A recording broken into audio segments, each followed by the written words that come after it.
Iran और Israel के बीच वो जो 12 दिन हवाई संघर्ष चला 13 जून से, उसके बाद एक दिलचस्प डेवलपमेंट हुई है। हाँ। 6 जुलाई को ईरान के सुप्रीम लीडर आयतुल्लाह खामेनेई वो तेहरान में आशूरा के मौके पर पब्लिक में दिखे।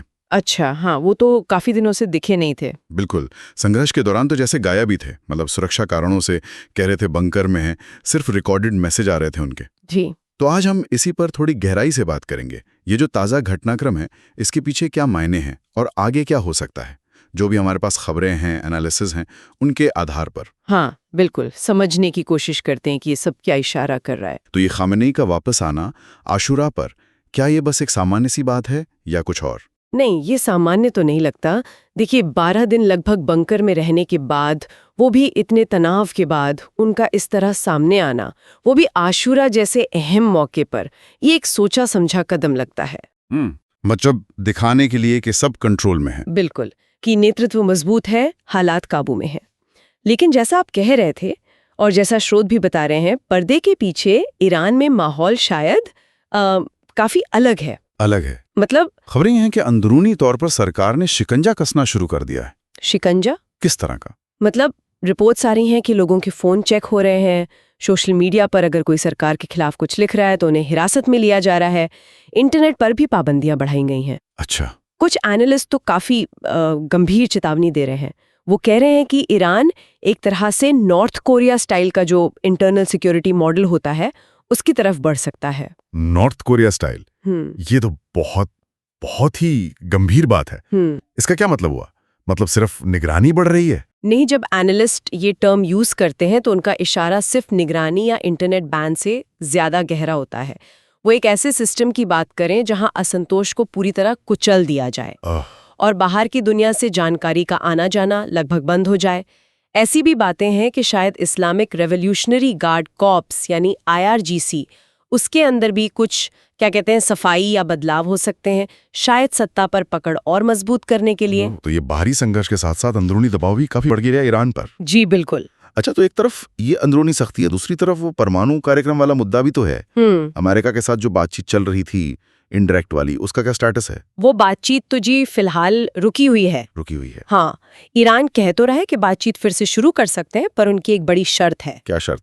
वो अमेरिका से एक ठोस गारंटी चाहते हैं कि भविष्य में उन पे कोई मिलिट्री हमला नहीं होगा। अब जाहिर है ऐसी गारंटी देना अमेरिका के लिए बहुत मुश्किल है। हाँ, ये तो मुश्किल लगता है। बिल्कुल, और इसी वजह से यूरोपियन देश भी थोड़े चिंतित हैं। उन्हें डर है कि ईरान कहीं इस डेडलॉक का फायदा उठाकर अपना न्यूक्लियर प्रोग्राम और तेज न कर दे। मतलब भरोसे की कमी साफ दिखती है दोनों तरफ। तो ये बातचीत अभी ठप है? जी, फिलहाल तो ऐसा ही लगता है। तो ये तो हुई ईरान की बात, अंदरूनी दबाव, परमाणु मुद्दा। अब जरा दूसरी तरफ देखें, इजराइल। हाँ, वो इस सिचुएशन को कैसे देख रहा है? 24 जून से सीज फायर तो है। हाँ, सीज फायर है, और ऐसा लग रहा है कि खासकर अमेरिकी हमलों के बाद मिले समर्थन से इजरायली लीडरशिप ने अपना ध्यान अब गाजा पर ज्यादा लगा दिया है। अच्छा, गाजा पर? जी, वहां भी एक अलग सीज फायर फ्रेमवर्क पर काम चल रहा है। मतलब कोई 60 दिन का युद्ध विराम, बंधकों की रिहाई, मानवीय मदद के लिए कॉरिडोर, इस तरह की बातें चल रही हैं। और राजनीतिक तौर पर प्रधानमंत्री नेतन्याहू तो इसे ईरान के खिलाफ बड़ी जीत बता रहे होंगे। हाँ बिल्कुल, वो और उनके समर्थक तो यही दावा कर रहे हैं कि ईरान की न्यूक्लियर और मिलिट्री क्षमता को काफी नुकसान पहुंचाया है। लेकिन कई आलोचक हैं, एनालिस्ट हैं जो इस पर सवाल उठा रहे हैं। उनका मानना है कि ये सीज फायर बहुत ही नाजुक है, टेम्पररी है। मतलब ये सिर्फ एक ठहराव हो सकता है। हाँ बिल्कुल, वो चेतावनी दे रहे हैं कि ये शायद किसी नए और हो सकता है ज्यादा बड़े टकराव से पहले का एक पॉज है बस, क्योंकि जो असली मुद्दे हैं वो तो अभी भी वैसे के वैसे ही हैं। और इस पूरे तनाव का असर आम लोगों पर कैसा पड़ रहा है, खासकर ईरान में? आपने कहा तेहरान पर हमले हुए थे। हाँ, उसका असर तो काफी पड़ा। जून में जब हमले हुए तो रिपोर्ट्स के मुताबिक हजारों लोग तेहरान छोड़कर भागे थे। हजारों लोग? जी, सरकार ने भी निकलने की चेतावनी दी थी, सेवाएं बंद हो गई थी, लोग खासकर नॉर्थ की तरफ सुरक्षित जगहों पर गए। ये जो मानवीय पहलू है, ये अक्सर बड़ी लड़ाइयों में कहीं पीछे छूट जाता है। सही कहा। अच्छा, सीरिया का भी जिक्र आता है इसमें, वहां क्या चल रहा है? सीरिया एक तरह से सेकेंडरी फ्रंट तो है, पर हाल के संघर्ष में वहां कोई बहुत बड़ी हलचल नहीं हुई। कुछ ड्रोन वगैरह गिरे, ऐसी खबरें थीं, पर कोई बड़ा रीजनल इम्पैक्ट नहीं दिखा। ईरान समर्थित जो मिलिशिया हैं, उनकी एक्टिविटी भी अभी थोड़ी दबी हुई सी लगती है। शायद सभी पक्ष अभी सीरिया में मामला ज्यादा बढ़ाना नहीं चाहते। और इस पूरी स्थिति की गंभीरता का एक और सबूत है भारत का ऑपरेशन सिंधु। हाँ, ये बहुत महत्वपूर्ण है।